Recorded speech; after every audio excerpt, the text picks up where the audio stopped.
What's up guys, welcome back to Finance to Fly. My name is Luke and I'm here to help you elevate your travel while minimizing your spending. Today we're going to be covering the Hilton Surpass card from Amex. So for the annual fee for this card, it was just raised to about $150 from $95 just about a year ago. The standard sign-up bonus for this card is 130,000 points after 3,000 spent in the first 6 months, though it often has elevated sign-up bonuses of 50 to 175,000 points after 6,000 spent in the first 6 months. Not to mention, the all-time high sign-up bonus usually comes with 150,000 points and a free night award, so look out for that offer because I think that offer is much better than all the other offers. So for earnings rates, you're going to earn a lot of points with this card, but that's because Hilton points are worth close to nothing. I mean, they're worth half a cent per piece, so you're going to earn 12 points per dollar spent on all Hilton purchases. And then you'll earn 6 points per dollar on dining, gas, and grocery. You'll earn 4 points per dollar on online retail services, and then 3 points per dollar everywhere else.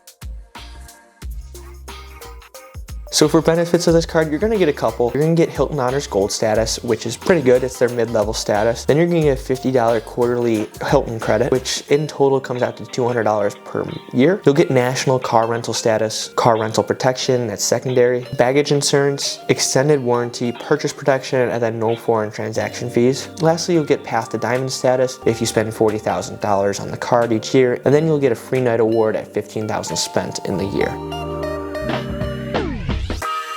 So that's a lot of benefits. It's a usual Amex card. You're going to get a lot of coupon book style credits. But what are you getting out of that $150 annual fee? To be completely honest, you're going to get about $50 back each month. So for a total of $200, which is pretty good. And that's from the $50 quarterly credit for Hilton properties. And honestly, that's really easy to get because you're able to redeem that for gift cards as of right now. If that changes ever, this quarterly credit might get a little harder because then you'd have to stay at Hilton 4 times a year or whatnot to be able to get that. But as of right now, getting those gift cards is at least a backup plan so that you can always get the value out of the card. And the next up, the only other thing that's really valuable on this card is Hilton's Gold status. You'll get free breakfast or food and beverage credits at some hotels, which can be valued at $15 to $25 a night, maybe $10 a night, whatever type of hotel you're staying at, or it's free breakfast, whatever they have, it can be valuable. So I'd say that's worth $50 to $100 at most a year, especially if you stay in one hotel a year. That includes the food and beverage credit or the free continental breakfast. So with those two benefits added, you're pretty much going to pay $150 for about $300 in credits or value that you're going to get out of this card through their coupon book style credits and the elite status you get with this card. That's not bad at all.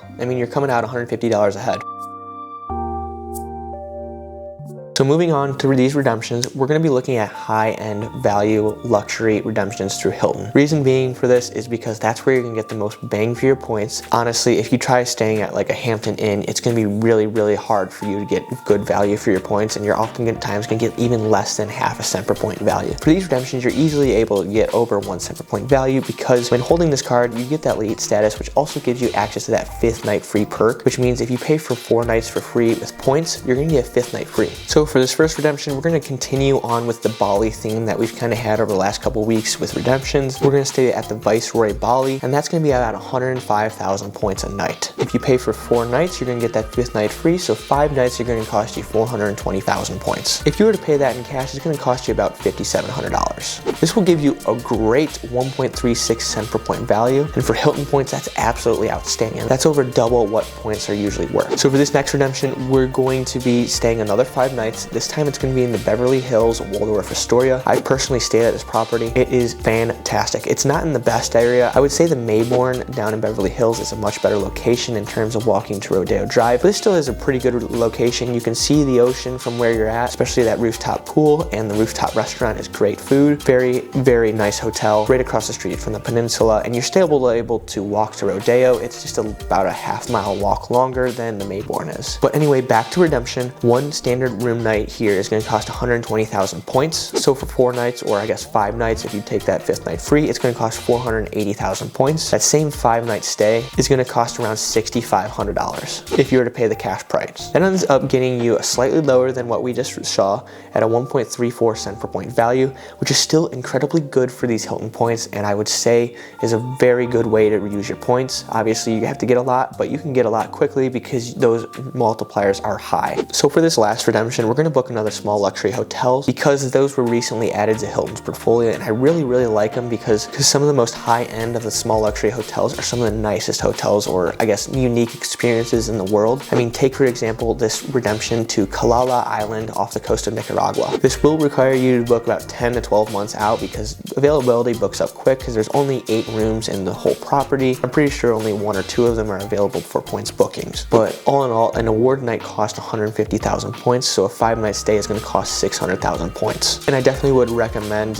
staying for 5 nights at least, because traveling all this way, I mean, you have to fly into Nicaragua, then you take another flight to somewhere else or a drive or something, and then you have to take a boat to the island. I mean, it's a lot of travel for 2 to 3 nights, right? So you want to stay at least as long as you can, right? For 600,000 points for 5 nights, it's much better than almost $21,000 you'd pay in cash price. I mean, that's a savings of over $4,000 a night, which ends up netting you about a 3.47 cent per point value. That's almost 7 times higher than the average point value of Hilton points are.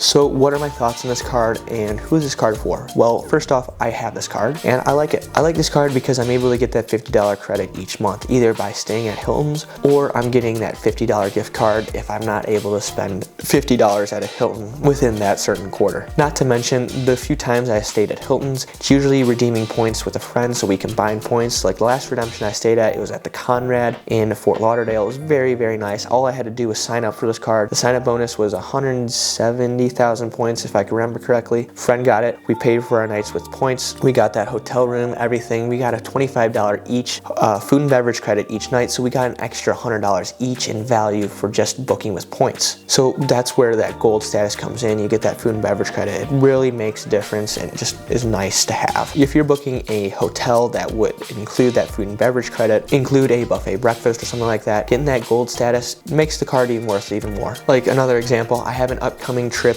over to Greece, Thessaloniki. I'm staying at the Excelsior Hotel, and for those 2 nights I'm there, I'm going to be getting continental breakfast because I have the gold status. Makes it worth it. I don't have to spend $10, $20 going out getting breakfast. It's nice to have it in the hotel and not have to pay for it. And sure, I would like to maybe upgrade the Spire in the future, but I just don't stay at Hilton properties enough, and I don't want to have to use 5 coupon Rook style credits or whatever it has. I think this is a great card for those who want the Spire but just don't want to pay that annual fee. You get pretty much the same benefits out of it, other than you don't get the free night award right off the bat, which, I mean, I guess you're not paying $400 more, so really there's pros and cons to everything. I would stick with the Surpass if you really don't stay at Hilton's more than 3, 4, or 5 times a year. If you stay at Hilton once a month, yeah, definitely get the Aspire card because that will get you the more points, blah blah blah. But Surpass is good for pretty much everyone that's just mid-level Hilton stayers, stays 3, 4, or 5 times a year. And then there's obviously the no annual fee card. If you end up not wanting to pay the annual fee after the first year, you can downgrade to that. I do look at this card as a low-cost version of the Spire. You don't have all the other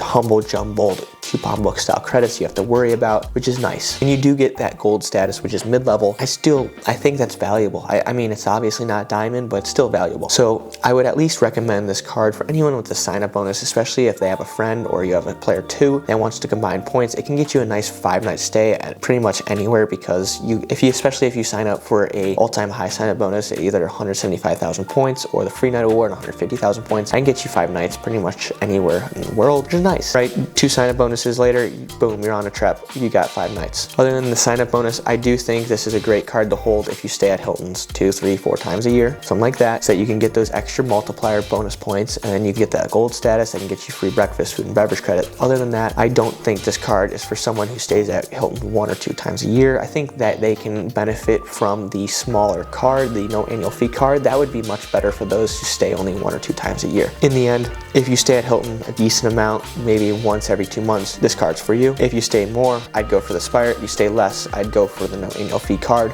Either way, you can get this card, hold it for the first year, get the sign-up bonus, get the $50 credits each year, then you can downgrade or upgrade depending on how much you used it and how much value you get out of it. So all in all, what do you think? Did I get something right? Did I get something wrong? What do you think of the Surpass card? Do you like Hilton's new edition of the Small Luxury Hotels program? Let me know down in the comments below, and if you could hit the like and subscribe button, it would be greatly appreciated. Until next time, have a great day.